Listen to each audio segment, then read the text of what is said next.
สบายดีทุกคนมามื้อนี้มาเฮ็ดขนมมันต้นน้ำกันเนาะวิธีเฮ็ดนี่ก็ง่ายส่วนประกอบก็บ่มีหยังหลายมาเบิ่งส่วนประกอบก่อนเนาะว่ามันมีหยังแหน่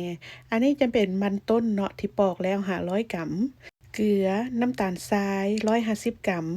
หรือว่าถ้าไผมักหวานก็ใส่เติมได้เนาะน้ำ1ถ้วยน้อยแป้งมันสับปะหลังหรือว่าแป้งสิงคโปร์เนาะ2บ้วงแกงมะพร้าวขูด300กรัมหรือว่า3ขีดเนาะ ก่อนอื่นก็นำมันนี่ไปซอยเป็นตอนบางๆเนาะแล้วก็เอามาใส่โถปั่นหลังจากนั้นก็ใส่น้ำลงไป1ถ้วยน้อยหรือว่ามันไผสิใส่เป็นกะทิมะพร้าวก็ได้เด้อมันแฮ่งสิหอมแซ่บขึ้นเติมเนาะหลังจากนั้นก็โบดให้มันมุนละเอียดดีเลยเด้อหลังจากนั้นก็เทออกมาใส่ซ้ำผสมเนาะแล้วก็ใส่น้ำตาลทรายลงไป150กรัมเกลือ1/4บวงกาแฟแป้งสิงคโปร์เนาะ2บ้วงแกง วิธีเฮ็ดขนมอันนี้หลายคนก็หลายสูตรเนาะบางคนก็อาจจะใส่แป้งข้าวเหนียวบางคนก็ใส่แป้งข้าวเจ้าหรือว่าบางคนก็บ่ใส่เลย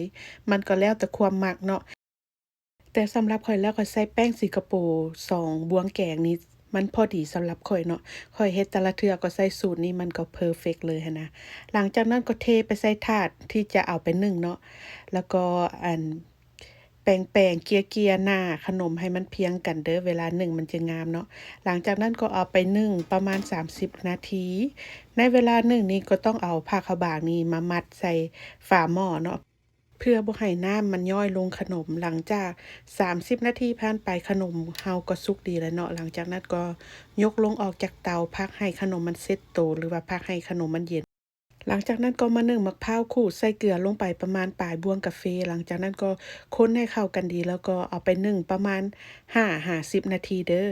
การนึ่งมะพร้าวขูดนี่สิเฮ็ดให้มะพร้าวมันอยู่ได้ดนโดยเฉพาะยามร้อนแบบนี้เนาะมะพร้าวมันก็สิบูดไวหั้นนะต้องได้นึ่งก่อนเนาะหลังจากที่ขนมมันเสร็จโตแล้วก็เอามาตัดแบ่งเป็นตอนน้อยตอนใหญ่แล้วแต่ความมักเลยเด้อหลังจากนั้นก็เอามามะพร้าวขูดแบบนี้เนาะ บางคนเฮ็ดขนมแล้วมันอาจจะมีรสชาติขมนี่มันอาจจะเป็นเพราะมันที่ใส่นี่มันแก่เกินไปเนาะดังนั้นเวลาไปเลือกซื้อมันนี่บ่ต้องเอาตัวแก่หลายเด้อทุกคน หลังจากที่มะพร้าวแล้วเนาะหน้าตาขนมก็สิออกมาเป็นตาแซ่บแบบนี้แหละ ถ้ามันไผอยากได้ขนมมันต้นที่เป็นสีอื่นหั้นเวลาผสมขนมหั้นนะก็หยอดสีอาหารลงไป ถ้าอยากได้สีเขียวสีบัวอิหยังก็หยอดลงไปแล้วแต่ความมักเลยเนาะลองเอาวิธีนี้ไปเฮ็ดกินเบิ่งเด้อทุกคน